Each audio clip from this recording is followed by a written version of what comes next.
Assalamualaikum warahmatullahi wabarakatuh. Hordoftaa fi kabajamtoota keenyaa wanti keessan akka inni qabdan jirra jirtu isin jecha akkasuma warri amantii biraallee ashamaa harka fuunii isin jecha hordoftaa fi kabajamtoota keenyaa deebineetiin dhufneetiin jira hadallee dhufneetiin jira. Qalee immoo viidiyoon gadi dhiisee isinitti tole natti fakkaate viidiyoon gadi dhiisee jechuudha waan sayidoollee makataa waan biraallee makataa waan madda addaati saadaa gammachuu saadaa wal argullee hedduu akka makataa jechuudha. Akkasii hordoftaa kabajamtoota keenyaa hadha Roozaa maal qabattee dhufte jechuun keessan hin oolamu. Hadha waan ajaa'ibaa waan isin yoo argitan illee itti gammaddanii hadha Roozaa waan akkana kanarra jirti jettanii waan isitti gammaddan waan bareedduu wayii qabattee isin dhiyaateetiin hin jira. Hordoftaa fi kabajamtoota keenyaa kana dura ammoo sabskiraayibiin kiyya 1,100 bichanaa fi 100 galuu fi nama hedduutti ji'a kana keessa yoo xumurte naan jedhanii garuu carraan na jala kuteetiin hin jira. Saadaan hojii kana keessa kuma dhibboo galtee dirree xiyyaara keessatti keekii murtanaan jettee turte. Haa ta'u garuu wanni rabbi jedhe malee kan namni jedhe hin taatu. Hordoftootaa fi kabajamtoota keenyaa hadha ammoo Roozaan akkanatti Baalee roobee keessa biyya dhaloota keenya biyya abbaa keenya biyya jaalala malee jibbaan beekne biyya dhugaa malee sobaan beekne isin jaa kana keessatti dhufneetiin hin jira. Kanaafuu Roozaan of faarsoo fi biyya ofii faarsoof illee hin jedhina. Ani ta'a Oromooti. Bakka itti dhaaladheettu Baalee malee ani Oromoodha. Ta'a Oromooti. Amantiif kutaa addaan hin baasuun biyya hunda jaalladha. Biyya hunda keessa deemnee viidiyoo adda addaa isinii waraabuuf wallahi qophoonee jirra. Anaaf saadaan jechuudha. Tokkoffaa jechuun biyya hunda Jimma deemuuf deemna, Amboo deemuuf deemna. Biyya bakka jechuun biyya hedduu takka nama bakka ammatti deemu kun keessattuu asirratti deemu tokkoffaa Jimma deemuu barbaada. Hedduu takka hin jaalladha Jimma biyya hundumaa baay'ee jaalladha. Itti aansee bakka sotaan deemnee biyya keessa marayyuu isiniif waraabna. Oromootiyaa baay'ee takkan isin jaalladha baay'ee takkan isin kabajna isintu nu jajjabeessu jira isintu nu cinaa dhaabbachuu jira waan maraanuu yaadaan illee wanni hundumaanuu jechuudha. Kanaaf hordoftootaa fi kabajamtoota keenyaa hadhi ammootu wanti ani Roozaan maal qabattee dhufte jechuun keessan hin oolamu. Roozaan hadha mana miidhaginaa afaan Oromootti mana miidhaginaa fi mana bareedinaa kan jedhamu Roozaan bantee jirti. Mana keessan eebbisiisuuf hin deema. Dhugaa rabbii dubbachuuf osoo sapiraayiz taatanii keessattuu ijoolleen Baalee fi ijoolleen biyya adda addaarraa dhuftanii yoo jettan akka dhuftanii mana kana daawwatanii mana kana malee tottolfattanii akka hin babbareenne isinii jechuu fi soba fa'aa jechuu dandeettan sobaa miti mana sanatti mul'isuuf hin deema. Mana hedduu takka waan hundaa of keessaa qabu. Qara sapiraayiz isin godha jedhee tureyyuu ganaa qophii guddaan godhee asirratti kennaa nama hedduu fudhadha jedhee ture. Ariifadhee ariifadhee isinitti mul'isee illee manni Roozaan bantee kam jechuun keessan hin oolamu. Hordoftaa fi kabajamtoota keessaa kennaa kanatti osoo waa baay'ee takka hin turin dura daddafaa fooloo godha. Fooloo naaf wanni kana booda wallah 100 gallaan fooloo naa godha jedhee isiniin kadhadhu. Bakka 100 gaafa galee miliyoona galuudhaaf tattaaffii godha. Inshaallah intala teessan intala Oromooti. Wal biraa dhaabbannee wal jajjabeessinee wal cinaa yoo dhaabbanne baay'ee takka namatti tola. Kanaafuu Oromootiyaa wal haa jajjabeessinee wal cinaa haa dhaabbannu kana booda isinillee hin kadhadhu. Kanaafuu Roozaan mana isin mana miidhaginaa kan isin bareedinummaa isin jettisan isinitti mul'isuuf hin deemti. Sapiraayiz ta'uu deemtanii ija qabaddaa. Qalbiin akkanaan argan hin jirtu isinitti mul'isa kaayyiime. Manni kiyya kan ittiin baradhee akkuma asiin argitanii as dababee gara walii irratti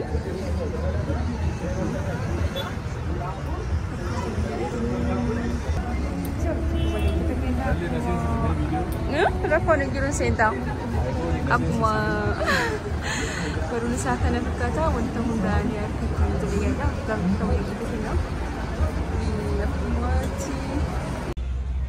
akkuma argitanii baay'ee takka wanti hunda argattanii mana kiyya kana keessatti takka waliin jirre jiru.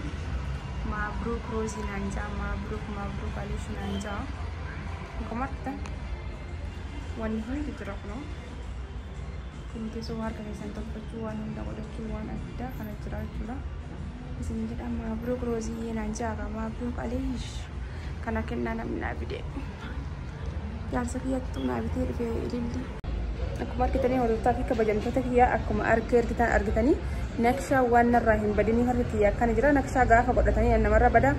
Kana bakki itti tolfadhee mana kana jechuun mana obboleettii kiyyaa mana kiyyaa jechuudha. Micoon tun akkuma argitanii Baalee Roobee keessatti hojiin isaa baay'ee takka namatti tola. Wanni isin dalagu tokko baay'ee hundi isiitu wallahi maashaallah tabarakallah gammadanii turtan inshallah anillee banuuf hin deema. Ande dhuguma mana waan akkana kana yaaduuf hin deema. Kanaafuu anillee yaada guddaa waan akkana ni dalaga jedhee yaada qabu. Hordoftaa fi kabajamtoota keenyaa kana micattii waan jaalladhu goddanyaa tiyya. Asiin dhufee yeroo baay'ee waan tolfadhu wanni isin dalagu hundi baay'ee takka bareeda bakka baay'ee takka bareeda. Akka fedhii keessanii isin dalagdi. Akkasuma lakkoofsan hin bilbiltanii dhuftanii warri maqaa kiyyaan dhuftan isinii irrataa jechuudha. Yoo qara 600 wanni kun dalagame 550 isinii gooti. Yoo 700 dalagame 650 yookiin 600 isinii gooti. Kanaafuu wanni hundinuu diskaawuntii isinii gooti. Sababa maqaa kiyya dhahattanii warri dhuftan isiniin jedha. Hordoftaa fi kabajamtoota keenyaa hanga xumura waan lafaa turtaniif hedduu takka galatamaa hedduu takka waan na gammadaniif kiyya seetanillee hedduu takka rakkoon takka hin jirtu. Nuti warra amantiif kutaa wal qooduu miti mijotiin tuni hedduu takka dalagaan isii bareedduudha.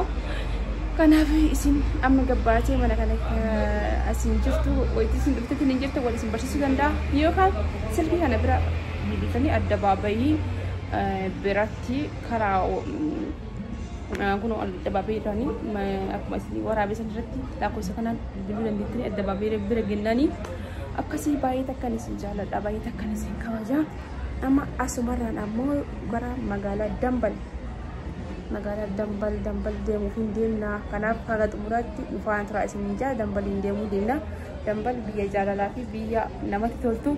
Kanaaf akkanatti wanni babbareedni magaalaa keenya Dambal dhayee biyya keenya keessa xiqqishu deddeebi'uuf deemna. Ijoolleen Dambal koomentii jalatti barreessaa. Assalaamu alaikum warahmatullahi wabarakatuh. Haga xumuraan dhufaa tura. Baay isin nu bareechisee alaa isaa basii irratti.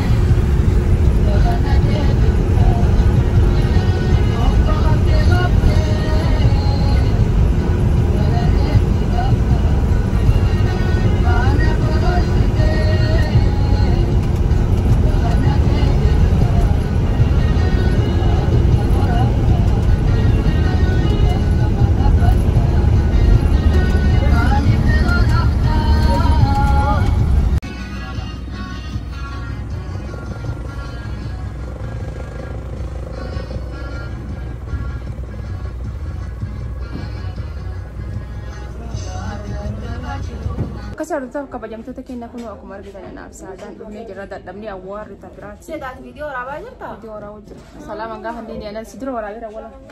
Achi waraabee. Injiru? Ishi rakkoon injiru ayyee. Akkasitti waa ajajanii filiin taa'u jira dambaliin dhufanii beelonni sa'aatii ganaa ammoo gabaa keessa deemuu deemna. Manni hundi jijjiiree gabaan fakkaattu? Gabaa hin fakkaattu koridariin jedhan kun mucuquma godhee wallaahi billaa gara nama nyaatti sidima gara nama nyaatti. Wajjin waan jennee bakka nyaata eeganaara lafaan tura. Akkuma argitanii foon dambalii maashaallah tabarakallah bareeda qabani wallaahi. Qixxaa wajjin namaa kenna kinoo? Qixxaan jira. Obboleettii xiyyaanootti maradhate qixxaa maqaan balleessee ta'u. Isaan waliin kenne akkatti nyaanne sii bahu. Agartanii kun baay'ee takka bareeda kun saadaan akkuma argitanitti eegaltee jirti. Amma nurraa akka biyyaa obboleettii kiyya kaameraa yaachuu barbaadna beela nuti. Akkas. Kun ammoo obboleessa kiyyaa kaameraa kan seenu.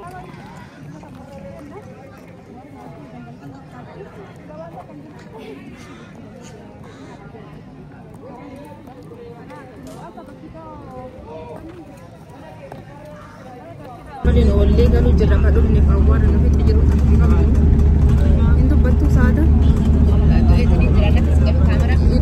Sagalee masih dhaggeeffadhaa fi